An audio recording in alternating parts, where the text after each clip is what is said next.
I've had a lot of battles with James Harden over the years, with James Harden playing like James Harden playing this Mm, year. Yeah. And you can imagine 6 years yeah. younger and playing how he playing this year. Uh,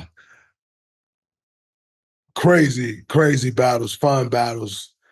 A lot of respect for James. What have you seen differently from him this year, as opposed to what you saw last year Mm. when he was with you guys? I just think his approach, man. Like honestly, like a little different. Like guy coming in. We're wasn't crazy long into the season. I think we were like 3 games in or whatever it was, and then when he finally gets on, we're probably Mhm. like 11 games. But just trying to get acclimated. And figuring it out. Like everybody got to take an Mhm. adjustment period.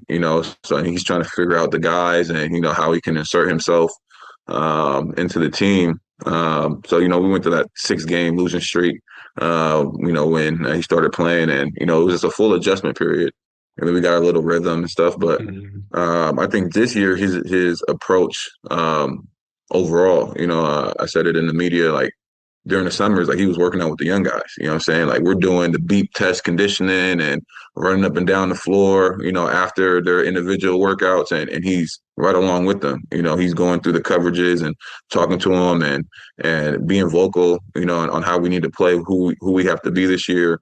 And vets can do whatever they want. Nobody's checking in on James to see if he's getting his work in. It's trusted. That's for the young guys that have to come in and be seen every single day underneath the coaches.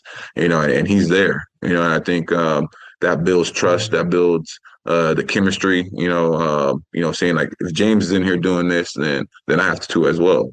And then just his care with his body. I see him getting his workouts in. I see him um, getting his treatments, and being really like vocal about what he needs, after the game's lifting and doing all the things to make sure that, he's able to be ready to lead and play every single night. I think that's been the biggest thing. Like even just being in the locker room throughout the course of the games, start the games, halftime, in the games, like talking about what we need to do, the adjustments, keeping our heads up, on tough nights when we let let games slip away from us or we get blown out.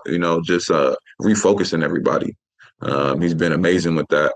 And that's what we need, seeing that side of things from him and being, like you said, an opposing player. You don't really know. What goes on behind the scenes and all the articles and things that were being put out about him leaving Philly and all that. Like you get a one-sided narrative, but then actually being in the locker room with him and talking to him. Our lockers right next to each other, so there's a lot of dialogue on the game and the approach and what we have to do. I mean, he's a great dude, great teammate. Like I'm honored just to be able to play with him on the floor, with all the things he's been able to accomplish and looking up to him.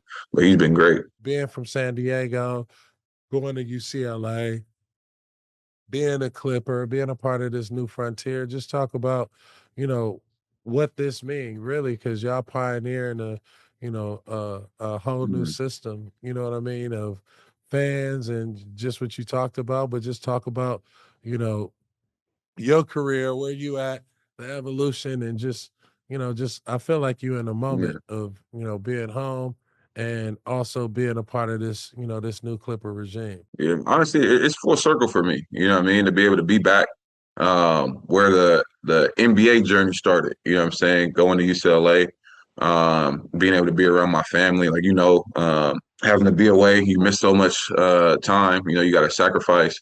To be successful in this league, a lot of that sacrifice means giving up family time, personal time, whether Mhm. that's with workouts and things like that, but also being on the road, and then, if you play for a team that's not in your home market, so I've been, I guess my third season with them now. So for 3 years out of the 10 years I've been in the league, I've been home. The other 7, I've been on the road. So I've missed so much time with family. And it's been amazing these last 3 years just to spend time with my niece, spend Thanksgiving, Mhm. Christmas, and just being able to, we have an off day, I can shoot down to San Diego, you know what I'm saying, for a few hours to see Yeah. my moms and my sister and go to my nephew's football game who actually plays for my high school now and support there. Yeah. So it's been amazing. You know what I That's mean? what's And up. then, just to kick off the season, the Clippers started the G League down in Oceanside, so to actually go down to Yep. San Diego County and where, I had my hoop dreams growing up in San Diego to play a game there, Yeah. what I'm saying, and give the intro, to kick off the arena.